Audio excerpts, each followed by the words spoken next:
The Dominican Republic is a racist country. That is the narrative of the majority of Haitians against the Dominican Republic. Ironically, this narrative is carried out by Haitians who live, work, study, and use free public services in the Dominican Republic. Therefore, labeling an entire country as racist, more than an act of ingratitude, it's a malicious intention to damage the Dominican Republic.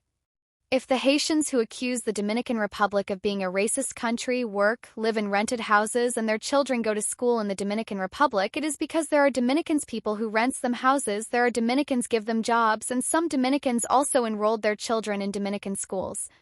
Therefore, when they label the entire country as racist, they are also including those Dominicans who gave them jobs, those Dominicans who rented them houses, those Dominicans who enrolled their children in schools. Furthermore, they also include those Dominican doctors that attended them in the hospitals. In addition, they are including all Dominicans who pay taxes so that their children can receive education and health care for free.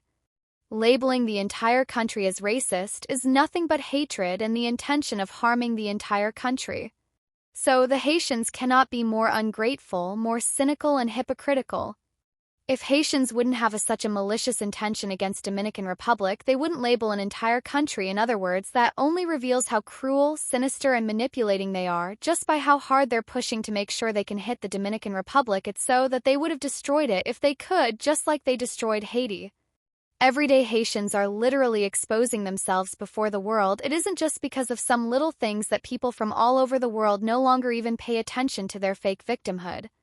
Proof of this is that how a few months ago in the United States people began to bring to light so many shameful things about Haitians. A lot of people from United States and all over the world exposed Haitians' falsehood. Also, the fact that they are cannibals or that they eat cats and dogs has been also revealed. Some mention they were eating the geese in some states where they have invaded.